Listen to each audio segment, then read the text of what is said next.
Excusez-moi pour cette intro beaucoup trop déplacée. Et salut tout le monde, sur le toute échelle, je vous retrouve pour une nouvelle vidéo pour la présentation des deux derniers arrivages. C'est parti. Donc on va commencer par la Majo. Donc c'est le Land Rover Defender 110. Vous l'avez vu dans le vlog que j'avais fait le vlog d'un dimanche, je me rappelle plus lequel, voilà, que je vous l'avais montré, qui est dans le magasin, j'avais rien sur moi, du coup je pouvais pas l'acheter. Et là il était encore dans le magasin, donc je l'ai pris. Voilà. Donc le Land Rover Defender 110, donc voilà, je vous le montre comme ça. Vraiment magnifique. Donc je vais le sortir de son blister. Alors pour les blisters Majo, alors là celui-là ça n'y est pas, mais en général je vous conseille si vous ouvrez avec un couteau ou un truc comme ça. Moi par exemple j'ouvre avec ce petit couteau de chasse, voilà. Ici en général des fois il y a des petites bulles d'air qui passent, ça vous permet d'ouvrir le blister plutôt proprement. Mais là du coup s'il y a passé des bulles d'air, je vous conseille de passer par là. Voilà, donc là c'est ce que je vais faire.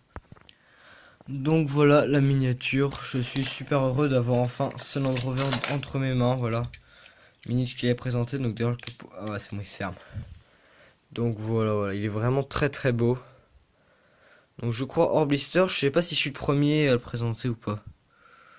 Donc voilà, c'est pour ça que je vous le montrerai en détail. Donc il possède des nouvelles roues. Alors attendez, parce que là mon téléphone ne veut pas focaliser. Si ça focalise pas, vous allez voir quelque chose, mais ça va être tellement dégueulasse que... Bon, on verra bien. Alors du coup, donc la tempo partout, hein. Des roues, des nouvelles roues qui ont été mises. Voilà, donc un châssis de base. Le capot qui s'ouvre, alors attendez, hop là, voilà. Avec le V8, putain mais on voit rien, c'est pas possible, comment ça se fait. Voilà, donc... je sais pas pourquoi il a du mal peut-être à s'habituer à la lumière, je sais pas trop. Donc voilà, avec le logo Land Rover...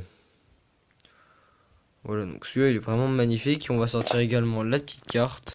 Alors voilà la petite carte, regardez-la bien parce que je la sortirai pas deux fois. Donc voilà, alors j'ai un léger doute sur le fait que ce soit un 4 cylindres. Je sais que c'est forcément obligé qu'il y a des Land Rover Defender 110 avec des V8. Mais alors je sais pas s'il y a eu des 4 cylindres pour ce 4x4. Et d'ailleurs j'ai oublié de vous montrer, ah voilà ça focalise un peu mieux, je vais vous montrer. Donc voilà, il est marqué Defender sur le capot. Donc voilà, là on voit quand même mieux que tout à l'heure. Voilà.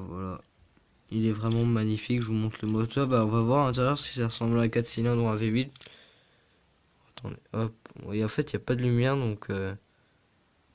Voilà, attendez, je regarde. On peut pas voir si c'est un 4 cylindres ou un V8, mais j'ai un léger doute que ce soit un 4 cylindres. Je sais qu'il y a eu des V8, mais bon.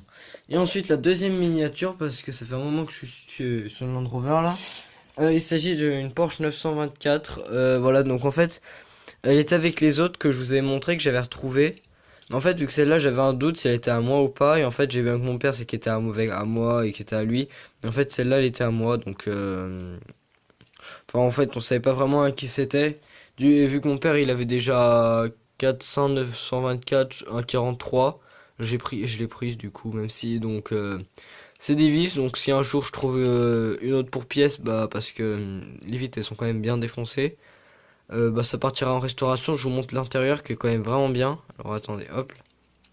Voilà, franchement là c'est vraiment le volant qui change tout quoi. Comme quoi des fois c'est vraiment les petits détails qui sont bien. Et c'est de la marque, alors c'est du Mattel d'ailleurs, c'est marqué là. Et Mebeloio, voilà, fabriqué en Italie. Donc voilà, c'est tout pour aujourd'hui. N'hésitez pas à liker, à vous abonner. Puis moi je vous dis à la prochaine. Salut!